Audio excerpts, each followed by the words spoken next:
ಒಂದು ಕಾಲದಲ್ಲಿ ಕೇವಲ ಗುಂಡಿನ ಸದ್ದು, ರಕ್ತಪಾತ, ರಾತ್ರೋರಾತ್ರಿ ಮನೆ ಮಠ ಬಿಟ್ಟು ಓಡಿದ ಕಾಶ್ಮೀರಿ ಪಂಡಿತರು ಉಗ್ರರ ಅಟ್ಟಹಾಸಕ್ಕೆ ಬೆಂದು ಕರಕಲಾಗಿದ್ದ ಆ ಐತಿಹಾಸಿಕ ರಾಮ ಮಂದಿರದಲ್ಲಿ ಬರೋಬ್ಬರಿ 36 ವರ್ಷಗಳ ಬಳಿಕ ಮತ್ತೆ ಗಂಟನಾದ ಮೊಳಗಿದೆ. ಹೌದು, ಮೂರುವರೆ ದಶಕಗಳಿಂದ ಕಸದ ಗುಂಡಿಯಾಗಿದ್ದ ಶ್ರೀನಗರದ ರಘುನಾಥ ಮಂದಿರ ಈಗ ಮರುಜೀವ ಪಡೆದಿದೆ. ಅಚ್ಚರಿ ಎಂದರೆ ಅಂದು ಉಗ್ರರು ದೇವಸ್ಥಾನ ಧ್ವಂಸ ಮಾಡಿದ್ದ ಅದೇ ಜಾಗದಲ್ಲಿ ಇಂದು ಮುಸ್ಲಿಂ ಬಾಂಧವರು ಹಿಂದೂಗಳ ಹೆಗಲಿಗೆ ಹೆಗಲು ಕೊಟ್ಟು ನಿಂತಿದ್ದಾರೆ. ಕಾಶ್ಮೀರ ನಿಜಕ್ಕೂ ಬದಲಾಗಿದೆಯಾ? 1990ರಲ್ಲಿ ಅಸಲಿಗೆ ಅಲ್ಲಿ ನಡೆದಿದ್ದೇನು? 36 ವರ್ಷಗಳ ಬಳಿಕ ನಡೆದ ಪವಾಡವಾದರೂ ಏನು? ಬನ್ನಿ ನೋಡೋಣ. 36 ವರ್ಷಗಳ ಬಳಿಕ ಟೆಂಪಲ್ ರಿಓಪನ್. ಶ್ರೀನಗರದಲ್ಲಿ ಕಾಶ್ಮೀರ ಪಂಡಿತರು ಭಾವುಕ. ಹೌದು, ಕಾಲ ಯಾವಾಗಲೂ ಒಂದೇ ರೀತಿ ಇರೋದಿಲ್ಲ ಅಲ್ವಾ? ಕತ್ತಲು ಸರಿದು ಬೆಳಕು ಬರಲೇಬೇಕು.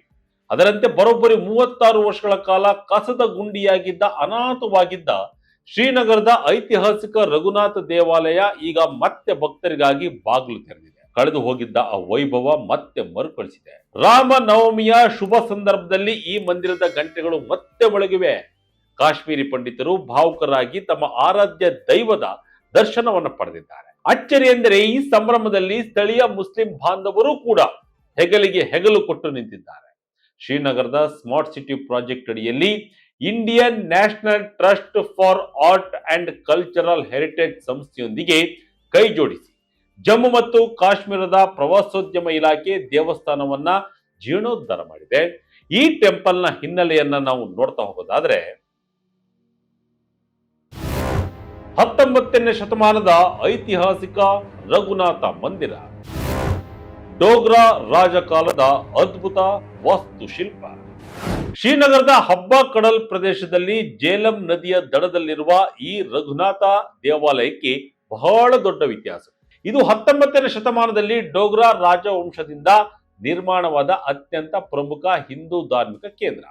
1835ರಲ್ಲಿ ಜಮ್ಮು ಮತ್ತು ಕಾಶ್ಮೀರದ ಮೊದಲ ಡೋಗ್ರಾ ಆಡಳಿತಗಾರರಾಗಿದ್ದ ಮಹಾರಾಜ ಗುಲಾಬ್ ಸಿಂಗ್ ರವರು ಈ ಮಂದಿರದ ನಿರ್ಮಾಣ ಕಾರ್ಯವನ್ನ ಶುರು ಮಾಡಿದರು. ಜಮ್ಮುವಿನಲ್ಲಿರುವ ರಘುನಾಥ ಮಂದಿರದ ಮಾದರಿಯಲ್ಲೇ ಇದನ್ನ ಕಟ್ಟಲು ನಿರ್ಧರಿಸಲಾಗಿತ್ತು. ತದನಂತರ ಅವರ ಪುತ್ರ ಮಹಾರಾಜ ರಣಬೀರ್ ಸಿಂಗ್ ಅವರು 1860ರಲ್ಲಿ ಈ ದೇವಾಲಯದ ನಿರ್ಮಾಣವನ್ನ ಪೂರ್ಣಗೊಳಿಸಿದರು. ಶ್ರೀರಾಮನಿಗೆ ಮೀಸಲಾದ ಈ ಮಂದಿರ ಡೋಗ್ರಾ ರಾಜರ ಧಾರ್ಮಿಕ ಶ್ರದ್ಧೆಗೆ ದೊಡ್ಡ ಸಾಕ್ಷಿಯಾಗಿದೆ. ಈ ದೇವಸ್ಥಾನದ ವಾಸ್ತುಶಿಲ್ಪದ ಬಗ್ಗೆ ಹೇಳಲೇಬೇಕು. ಡೋಗ್ರಾ, ಮೊಘಲ್ ಮತ್ತು ಸಿಖ್ ವಾಸ್ತುಶಿಲ್ಪಗಳ ಅದ್ಭುತ ಸಂಗಮ ಈ ದೇವಾಲಯದಲ್ಲಿದೆ.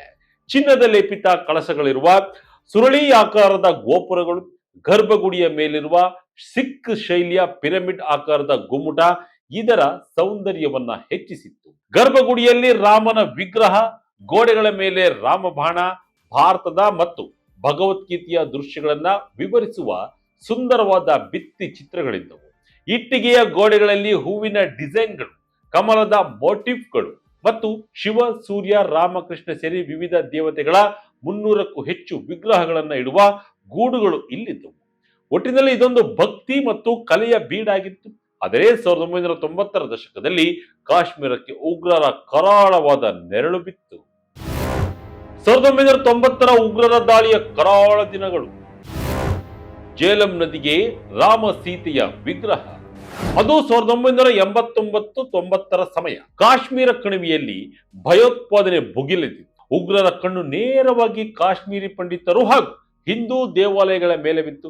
1990ರ ಆರಂಭದಲ್ಲಿ ಇದೇ ಐತಿಹಾಸಿಕ ರಘುನಾಥ ಮಂದಿರವನ್ನ ಉಗ್ರರು ಟಾರ್ಗೆಟ್ ಮಾಡಿದರು. ಮೊದಲು ದೇವಾಲಯದ ಆವರಣದಲ್ಲಿದ್ದ ಶಾಲೆ ಮತ್ತು ಧರ್ಮಶಾಲೆಗೆ ಬೆಂಕಿ ಇಟ್ಟರು. ಹಿಂದೂಗಳು ಇಲ್ಲಿಗೆ ಬಂದು ಪೂಜೆ ಮಾಡಬಾರದು, ಯಾವುದೇ ಧಾರ್ಮಿಕ ಕಾರ್ಯಕ್ರಮಗಳು ನಡೆಯಬಾರದು ಎಂದು ಕಟ್ಟಪ್ಪಣೆ ಮಾಡಿದರು. ಆದರೂ ಭಕ್ತರು ಪೂಜೆ ಮಾಡುವುದನ್ನು ನಿಲ್ಲಿಸುತ್ತಿಲ್ಲ.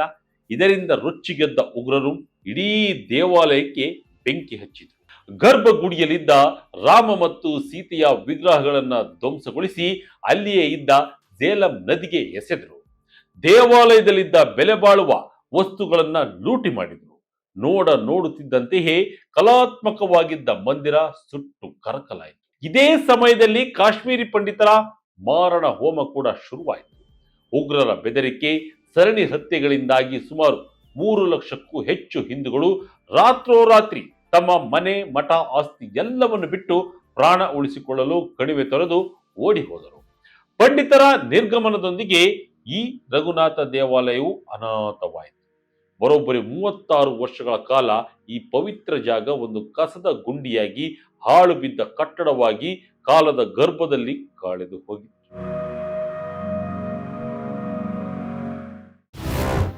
ಮರುಜೀವ ಕೊಟ್ಟ ಸ್ಮಾರ್ಟ್ ಸಿಟಿ ಪ್ರಾಜೆಕ್ಟ್, ಮತ್ತೆ ಕಳೆಗಟ್ಟಿದ ಡೋಗ್ರಾ ಕಾಲದ ಇಟ್ಟಿಗೆಗಳು.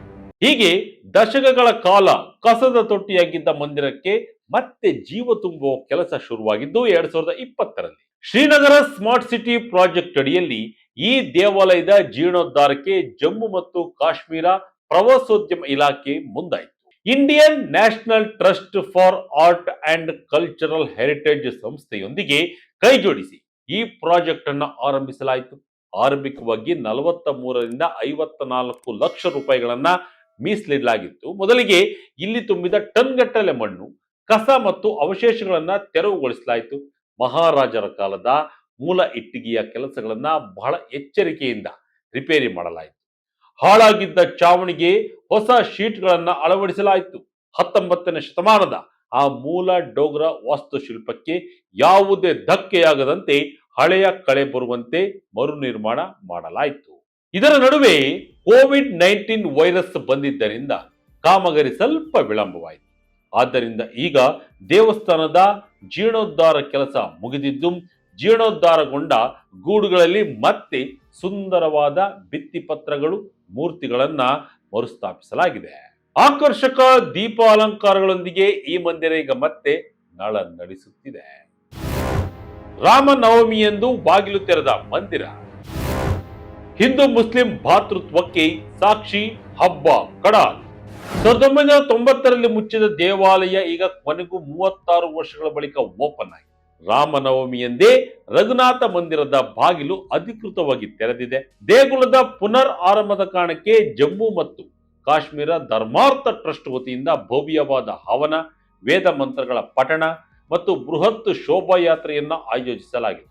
ರಾಮ್ ನಾಮ್ ಸತ್ಯ ಹೈ ಎಂಬ ಜಯಘೋಷಗಳು ಆಕಾಶ ಮುಟ್ಟಿದ್ದವು.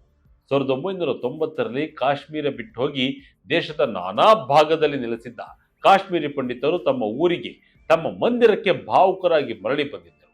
ಇಲ್ಲಿ ನಾವು ಗಮನಿಸಬೇಕಾದ ಒಂದು ದೊಡ್ಡ ವಿಚಾರ ಎಂದರೆ ಅಲ್ಲಿ ಕಂಡ ಕೋಮು ಸೌಹಾರ್ದತೆ. ಮಂದಿರದ ಓಪನಿಂಗಿಗೆ ಕೇವಲ ಪಂಡಿತರಷ್ಟೇ ಅಲ್ಲ, ಅಕ್ಕಪಕ್ಕದ ಮುಸ್ಲಿಂ ನಿವಾಸಿಗಳು ಕೂಡ ಖುಷಿಯಿಂದ ಭಾಗವಹಿಸಿದ್ದರು. ಅಷ್ಟೇ ಅಲ್ಲ, ಹಿಂದೂಗಳಿಗೆ ಸ್ವಾಗತ ಕೋರಿ ಶೋಭಾಯಾತ್ರೆಯಲ್ಲಿ ಹೆಜ್ಜೆ ಕೂಡ ಹಾಕಿದ್ರು. ಮುಸ್ಲಿಮರ ಬೆಂಬಲಕ್ಕೆ ಮುಕ್ತ ಕಂಠದ ಶ್ಲಾಘನೆ. ಕಾಶ್ಮೀರಿ ಪಂಡಿತರು ಮರಳಿ ಬರೋದು ಸನ್ನಿಹಿತ. ಈ ದೇವಾಲಯ ನಮ್ಮ ಸಂಸ್ಕೃತಿ ಮತ್ತು ಪರಂಪರೆಯ ಒಂದು ಭಾಗ. ರಾಮನವಮಿಯಂದು ಮತ್ತೆ ಓಪನ್ ಆಗಿರುವುದು ನಮಗೆಲ್ಲ ಖುಷಿ ತಂದಿದೆ. ನಮ್ಮ ಕಾಶ್ಮೀರಿ ಪಂಡಿತ್ ಸಹೋದರರು ಮತ್ತೆ ಕಣಿವೆಗೆ ಹಿಂದಿರುಗಿ ಹಿಂದಿನಂತೆ ನಮ್ಮೊಂದಿಗೆ ಬದುಕಬೇಕು ಅನ್ನೋದೇ ನಮ್ಮ ಆಸೆ ಅಂತ ಅಲ್ಲಿನ ಮುಸ್ಲಿಮರು ಈಗ ಹೇಳ್ತಾ ಇದ್ದಾರೆ. ಮತ್ತೊಂದೆಡೆ ಶ್ರೀನಗರದ ಡೆಪ್ಯೂಟಿ ಕಮಿಷನರ್ ಅಕ್ಷಯ್ ಲಬ್ರೂರ್ ಅವರು ಮಾತನಾಡಿ, ನಾಗರಿಕ ಆಡಳಿತ, ಪೊಲೀಸ್ ಇಲಾಖೆ, ಸ್ಥಳೀಯ ನಿವಾಸಿಗಳು ಹಾಗೂ ದೇವಾಲಯ ನಿರ್ವಹಣಾ ಸಮಿತಿಯ ಸಹಕಾರದಿಂದ ಇದನ್ನೆಲ್ಲ ಸಾಧಿಸಲು ಸಾಧ್ಯವಾಯಿತು. ಈ ತಿಂಗಳು ನಾವು ನವರಾತ್ರಿ, ನವರೋಜ್ ಮತ್ತು ಈಗ ರಾಮನವಮಿಯನ್ನ ಅತ್ಯಂತ ಸಾಮರಸ್ಯ ಮತ್ತು ಸಕಾರಾತ್ಮಕ ವಾತಾವರಣದಲ್ಲಿ ಆಚರಿಸುತ್ತಿದ್ದೇವೆ ಎಂಬ ಹರ್ಷವನ್ನು ಕೂಡ ವ್ಯಕ್ತಪಡಿಸಿದ್ದಾರೆ. ದೇವಾಲಯ ಸಮಿತಿಯ ಅಧ್ಯಕ್ಷರಾದ ಭರತ್ ರೈನರ್ ಅವರು ದಶಕಗಳ ಕಾಲ ಮಂದಿರ ಹಾಳಾಗಿದ್ದನ್ನು ನೆನಪಿಸಿಕೊಂಡು ಸ್ಥಳೀಯ ಮುಸ್ಲಿಮರ ಬೆಂಬಲವನ್ನ ಮುಕ್ತ ಕಂಠದಿಂದ ಶ್ಲಾಘಿಸಿದರು. ಕಳೆದ 4 ದಿನಗಳಿಂದ ನಮ್ಮ ಮುಸ್ಲಿಂ ನೆರೆಹೊರೆಯವರು ನಮ್ಮ ಜೊತೆಯಲ್ಲೇ ನಿಂತಿದ್ದಾರೆ. 36 ವರ್ಷಗಳ ನಂತರ ಈ ದೇವಾಲಯ ಓಪನ್ ಆಗಿರುವುದು ನೋಡಿದ್ರೆ ಕಾಶ್ಮೀರಿ ಪಂಡಿತರು ಮರಳಿ ಬರುವ ಕಾಲ ಸನ್ನಿಹಿತವಾಗಿದೆ ಅನ್ನಿಸುತ್ತಿದೆ ಎಂದರು.